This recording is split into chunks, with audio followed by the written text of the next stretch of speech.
Эфир Абхазского телевидения продолжается. Вы смотрите информационный выпуск Камши-Юкшара. Здравствуйте. Сегодня в выпуске. Для отдельных категорий граждан запланировано повышение ежемесячных доплат. Кто получит прибавку и насколько изменятся пенсионные выплаты, в материале наших корреспондентов. Как регулируются цены, осуществляется ли контроль и какая работа ведется в этом направлении, судили в парламентском комитете. В Сухуми состоялась презентация детского творческого проекта «Пегас».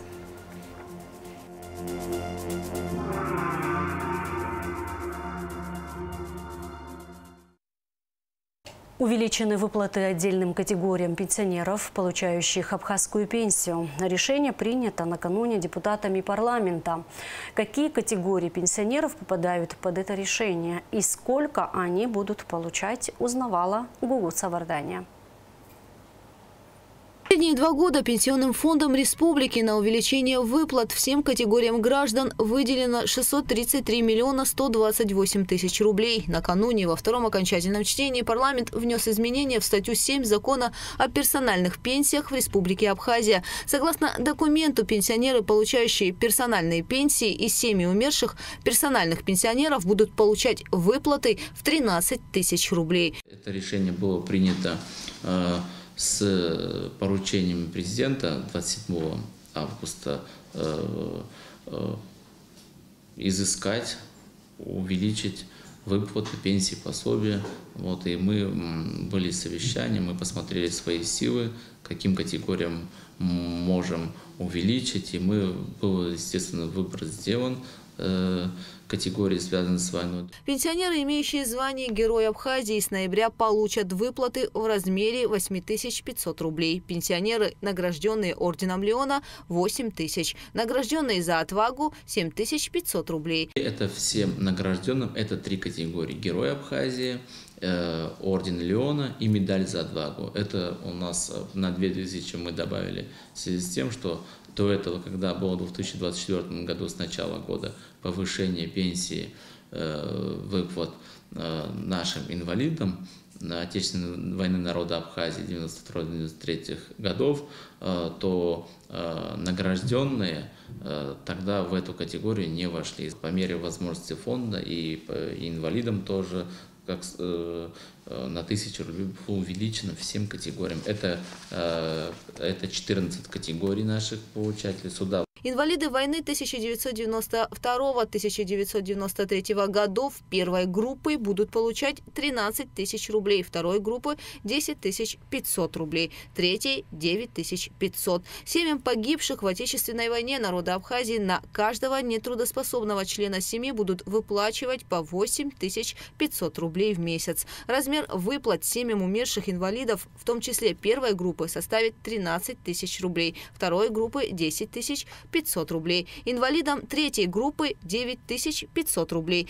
Семьям умерших инвалидов 8500, инвалидам-резервистам Вооруженных сил Республики Абхазия пенсия повысится на 1000 рублей. По словам председателя Дениса Гулария, пенсионный фонд пополняется за счет страховых взносов. Однако на сегодняшний день в республике более 140 тысяч трудоспособных, из которых взносы выплачивают всего 40 тысяч человек. Этого не хватает, чтобы одновременно увеличить размер пенсии всем категориям граждан, получателям абхазской пенсии. Пенсионный фонд администрирует страховые взносы от государственных учреждений, от коммерческих, от хозрасчетных организаций.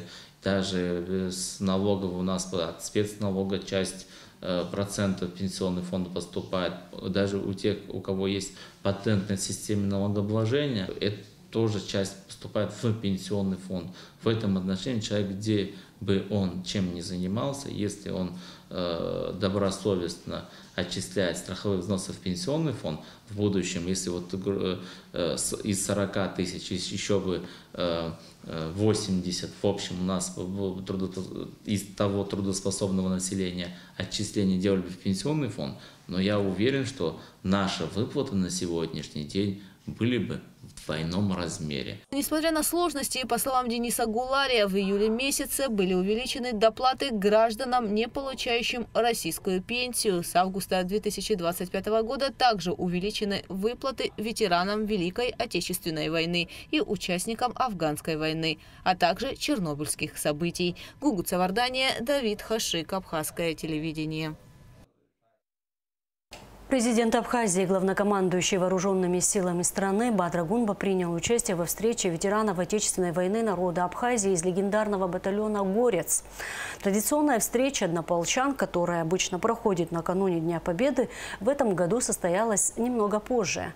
Глава государства поздравил защитников Родины с Днем Победы и выразил глубокую благодарность за их подвиг. Командир батальона «Горец», герой Абхазии Вянора Ашба, а также другие участники встречи поблагодарили президента за внимание к ветеранам.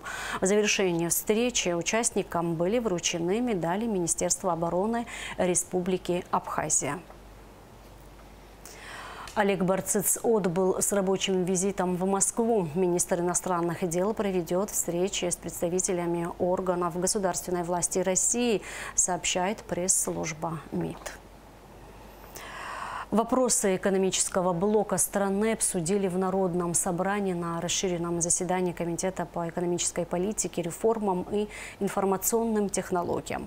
В работе приняли участие депутаты, министр экономики Теймураз Микваби, представитель президента в парламенте Дмитрий Шамба, представители экономического факультета АГУ Александр Страничкин, Амра Цушба. Может ли государство регулировать минимальные цены? Именно с такого вопроса началось рабочее заседание Комитета по экономической политике, реформам и информационным технологиям. Речь идет об установлении минимальной цены на туристические путевки. С предложением внести туроператорскую деятельность в закон о государственном регулировании цен выступил депутат Инар Гицба. Предлагается в понятийный аппарат включить такое понятие, как цикличный демпинг. Оно подразумевает особое внимание, к вопросу возможного искусственного занижения, недобросовестного занижения цен на туристический продукт, но он цикличный, И тут орган уполномочен, он будет регулировать, в какой период, в какой мере будет это государственное регулирование. Второй вопрос – это минимальный порог на туристический продукт. И третий основной момент – это установление для жесткого блока тоже порога в 70%. Условно, если ателье располагает номерным фондом свыше 60 номеров, то он может сдать туроператору не более 70% этого номерного фонда. Каким образом установить минимальную цену, которая работала бы в отношении всех вариантов? Ведь здесь речь не идет о том, сколько должно стоить средство размещения одна ночь. Здесь речь идет о продукте, который может включать в себя еще и экскурсии. Но вот мы, допустим, поставим минимальную цену 20 тысяч рублей на одного человека. В итоге никто не приедет.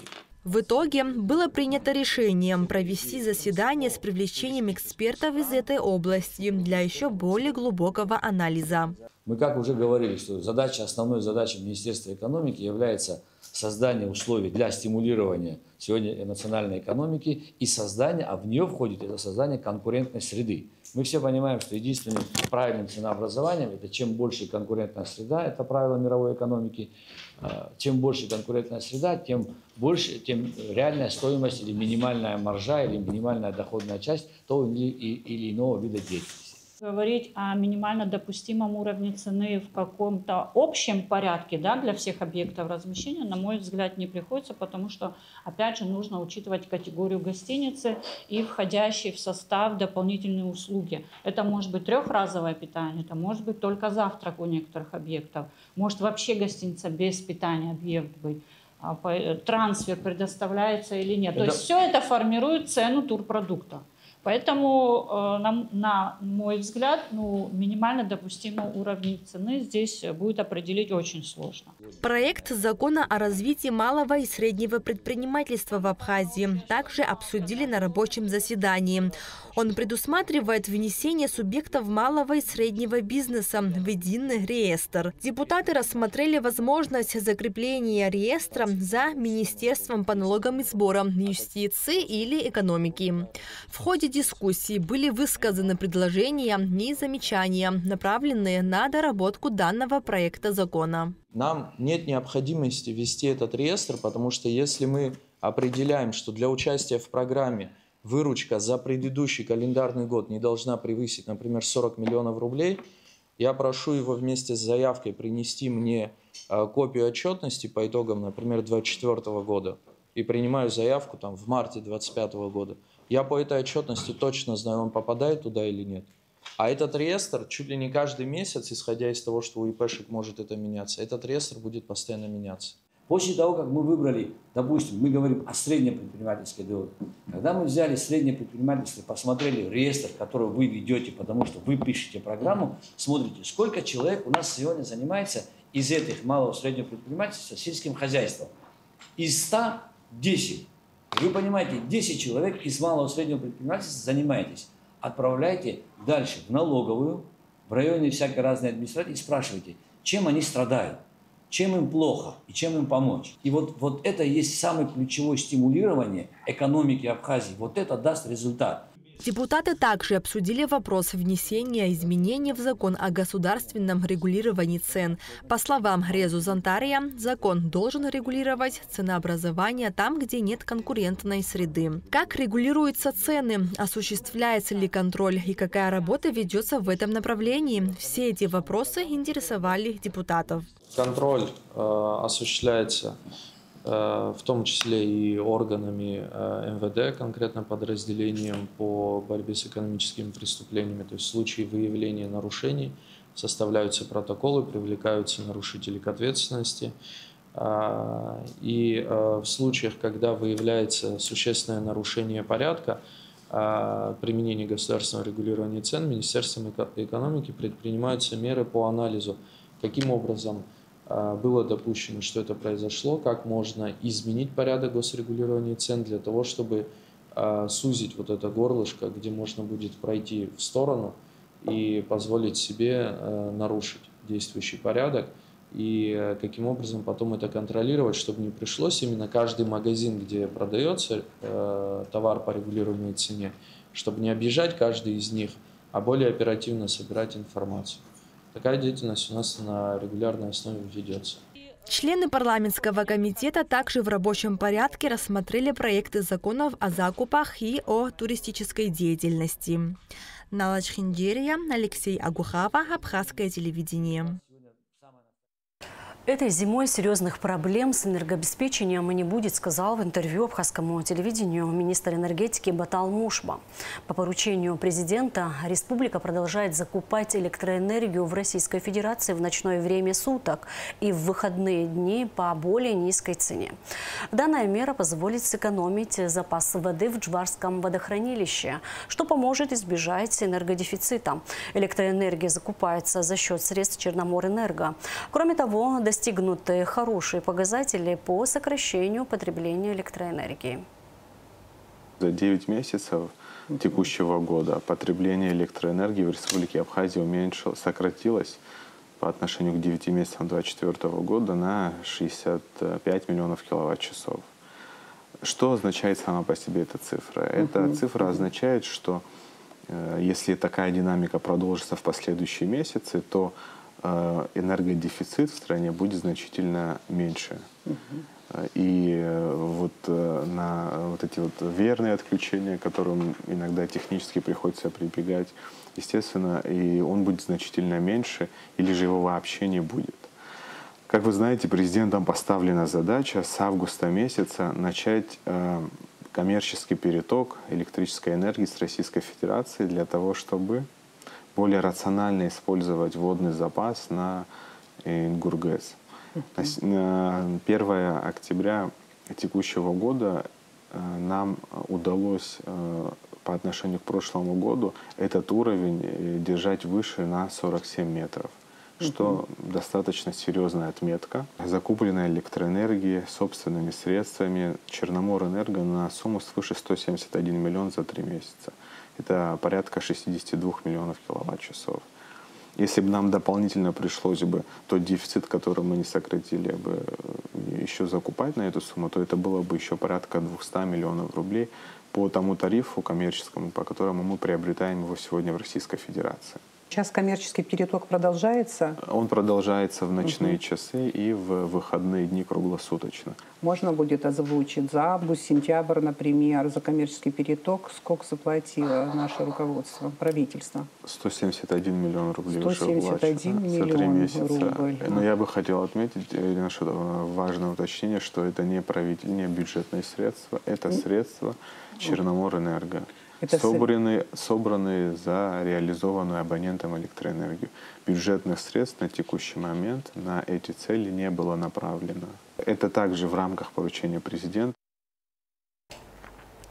10 специалистов Черноморэнерго проходят курсы повышения квалификации на Волжской ГЭС. Занятия организованы с 25 по 31 октября в рамках договоренности между Министерством энергетики Абхазии и России, сообщает пресс-служба Минэнерго. Обучение проводится на базе Русгидро по программе «Оперативное управление и эксплуатация основного и вспомогательного оборудования гидроэлектростанции».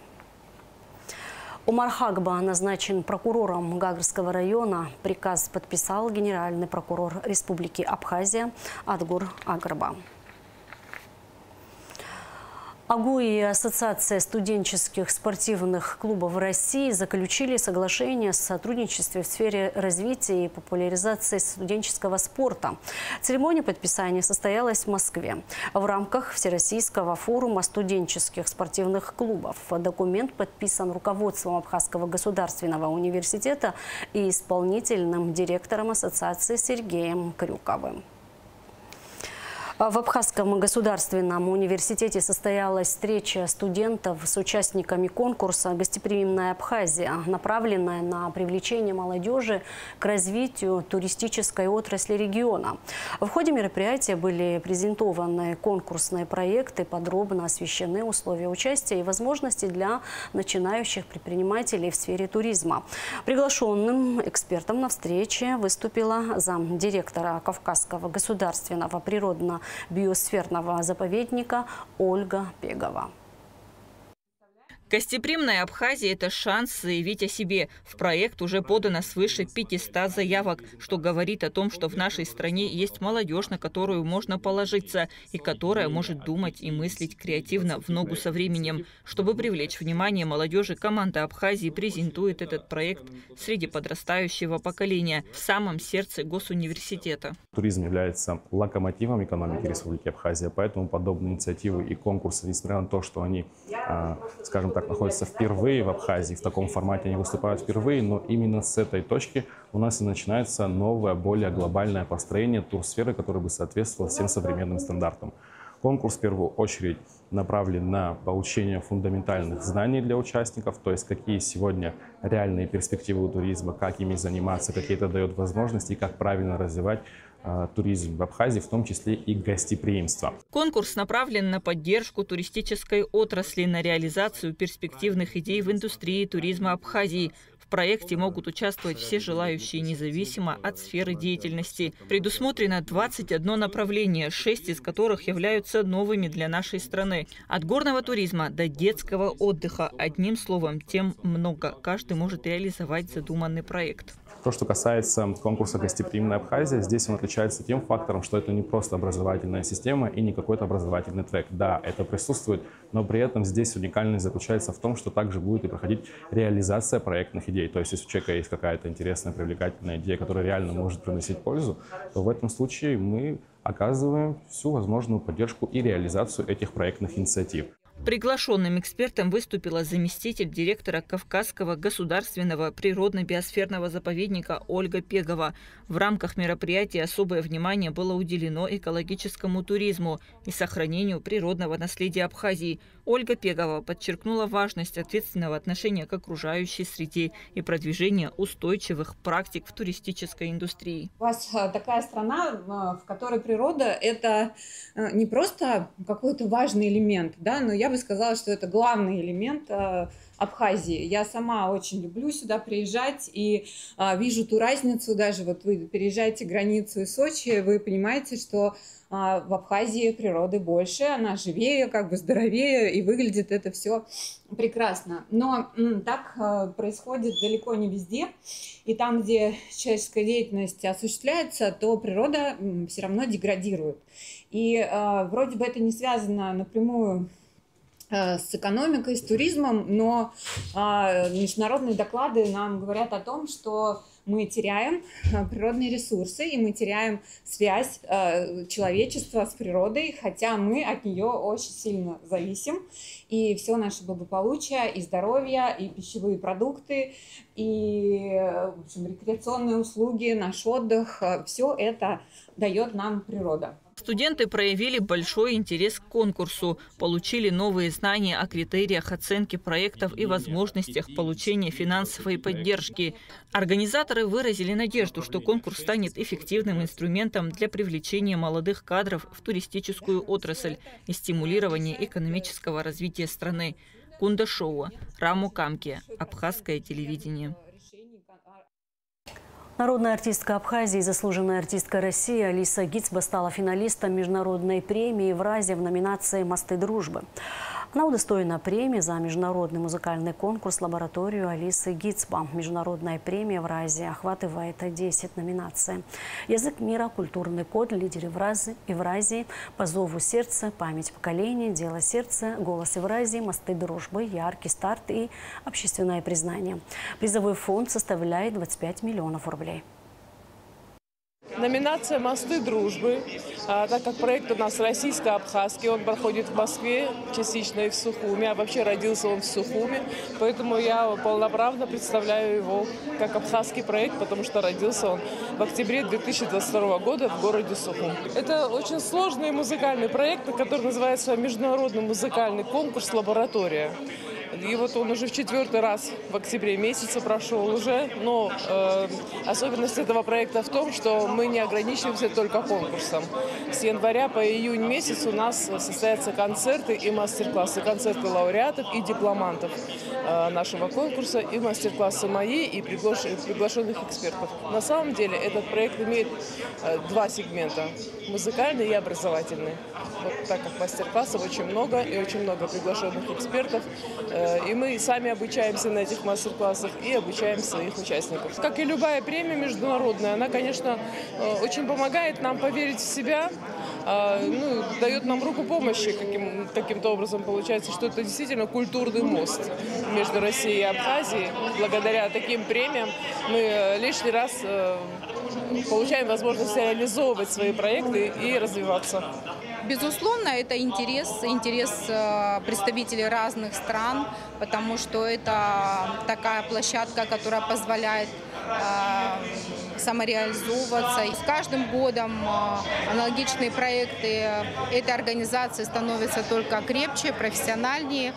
Со своей стороны хотел бы пожелать АНО Евразии новых творческих изысканий, побед и свершений в таком благом деле. Президент Республики Абхазия открыт к диалогу, и с его стороны мы всячески чувствуем ту степень поддержки, которая вообще возможна от руководства республики и от него лично.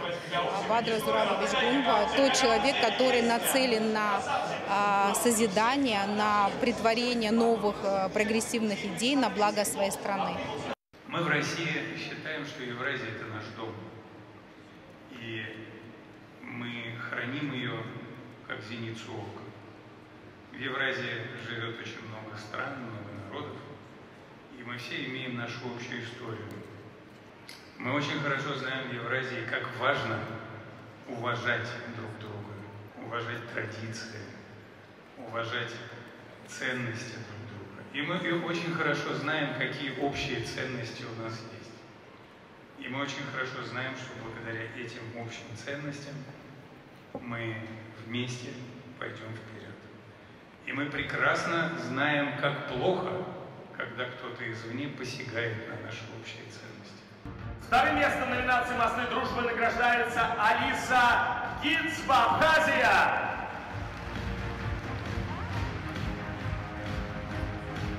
Поздравляем, запиши, давайте фотографию сделаем памятную, ведь это же история творится сейчас здесь, на этой сцене. В Сухуми презентовали проект Росатома «Территория успеха Пегас». Проект ежегодно привлекает участников в возрасте от 11 до 17 лет из атомных городов России и городов-побратимов из Белоруссии, Венгрии и Абхазии. Дети представляют на конкурс свои рассказы, стихи и рисунки, а победители становятся участниками образовательного интенсива по 3 направлениям – театральному, литературному и художественному. Делегация со своей насыщенной программой уже провела презентацию в Пицунде. Фестиваль проходит с 28 октября по 1 ноября. А Элита Рутюнян расскажет подробнее. Зрители увлеченно наблюдают, ведь на сцене Государственной филармонии проходит фестиваль международного проекта «Территория успеха Пегас», посвященному 80-летию атомной отрасли России. В этом году на мои стихи была написана песня, которую мы записали в Москве и с которой я выступил в Московском театре.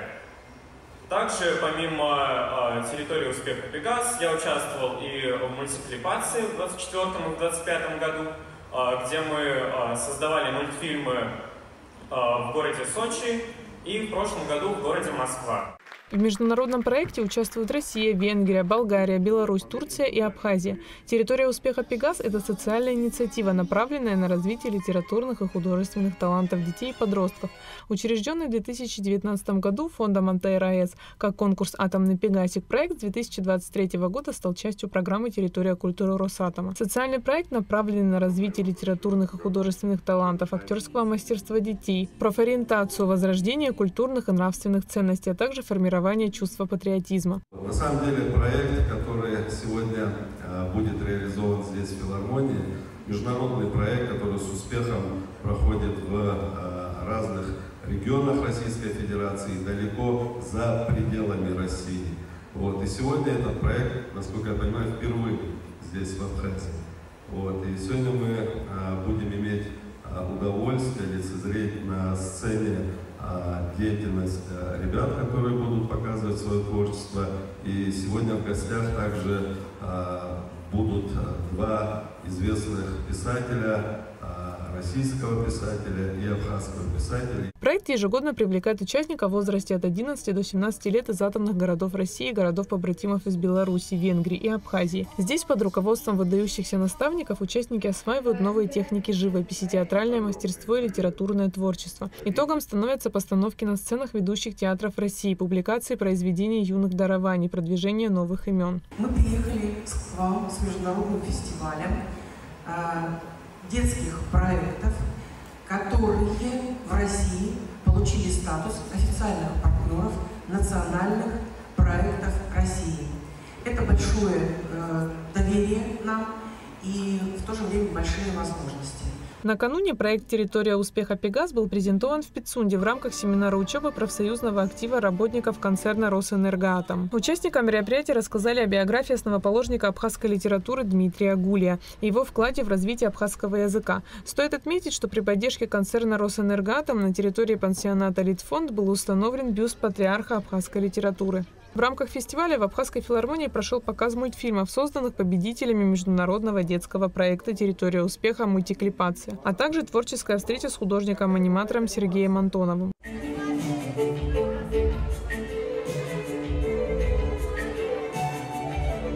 Завершилось мероприятие показом международного проекта «Территория успеха. Мода», подготовленного с участием детей из атомных городов, победителей проекта.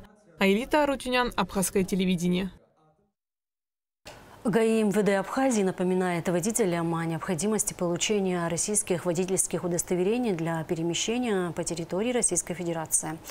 Подать документы и получить российские удостоверения можно со вторника по субботу с 9 до 18 часов. Уважаемые граждане Абхазии, водители, имеющие российское гражданство или вид на жительство в Российской Федерации, напоминаем вам о необходимости получения российских водительских прав для управления транспортными средствами на территории России. До 1 апреля 2026 года действует упрощенный порядок получения российских водительских удостоверений для граждан Абхазии. Вам не требуется повторно сдавать экзамены. Новое удостоверение выдается на основании ваших абхазских водительских прав. Эта возможность стала реальностью благодаря договоренностям между президентами Бадрой Гумба и Владимиром Путиным. Мы призываем вас воспользоваться этой льготной возможностью и своевременно оформить российские водительские права. Подать документы на оформление и получить российские водительские удостоверения можно в управлении госавтоинспекции Министерства внутренних дел Республики Абхазия в городе Сухум по адресу улица Героев Пограничников, строение 3. Прием документов осуществляется ежедневно со вторника по субботу с 9 до 18:00. На сегодняшний день более 13 тысяч граждан Абхазии, имеющих российское гражданство, уже получили российское водительское удостоверение. Сейчас 776 готовых документов ожидают своих владельцев. Поторопитесь получить свой новый документ. Важно, после 1 апреля 2026 года управление автомобилем на территории России без российских водительских прав будет невозможно. В этом случае для получения документа потребуется пройти полную процедуру сбора справок и сдачи экзаменов в Российской Федерации. В Абхазском государственном драматическом театре имени Самсона Чанба 30 и 31 октября состоится премьерный показ спектакля «Чайка» по знаменитой пьесе Антона Чехова. Пьеса была переведена на абхазский язык и принята в работу в 2021 году. Однако по объективным причинам ее пришлось отложить. В августе этого года к «Чайке» вернулись вновь с уже обновленным актерским составом. Автор перевода, режиссер-постановщик Мадина Аргун, художник по костюмам, член Союза художников России Диана Дупуа, светооператор Влад Григорян, звукорежиссер Алан Чамлар. Юных абхазских гимнасток, призеров турнира в Дубае торжественно встретили в Сухуме. По приезду домой их ждал сюрприз. Родители, тренеры, воспитанницы художественной гимнастики организовали им настоящий праздник. Напомним, что в первый день соревнования Нара Цимцба и Дана Карапетян завоевали золото. Серебро, злато Захарченко и Денис Хутова. Во второй день соревнования золотые медали получили Александра Адлиба, Александра Богателя и Алима Хутова. В третий день Алина Буциева, Николь Губаз и Мария Пиля. Турнир проходил 24 и 26 октября. В нем приняли участие около 700 гимнасток из 12 стран. Двор на улице 30 сентября объявлен лучшим сухумским двориком 2025 года. Комиссия во главе с заместителем главы администрации Сухума Автандилом Сурманидзе оценивала санитарное состояние, благоустройство, озеленение, красочность и оригинальность оформления дворов. На конкурс было подано 15 заявок. Победителя конкурса «Двор дома номер 8 по улице 30 сентября» включает в план благоустройства на 2026 год. Были также отмечены дворы, где жители активно участвовали в благоустройстве. Улица Агарба, дом номер 8, улица Семирджиева, 142, улица Аршба, 25. Спустя 14 лет возобновляется паромное сообщение Сочи-Трабзон. Первый рейс состоится 5 ноября. Стоимость билетов начинается от 6500 рублей за кресло и от 9500 рублей за каюту. Их можно приобрести на морских вокзалах в Сочи и Трабзоне, а также онлайн. Время в пути до 12 часов. А сейчас расскажем о погоде в ближайшие сутки. По сообщению Гидромедцентра, в четверг, 30 октября, в Абхазии ожидается переменная облачность. Местами ночью и утром возможен слабый дождь, днем без осадков. Температура воздуха ночью плюс 6-11, днем плюс 12-17 градусов.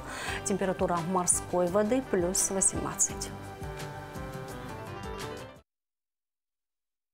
На этом наш выпуск завершен. Всего вам доброго. До встречи в эфире.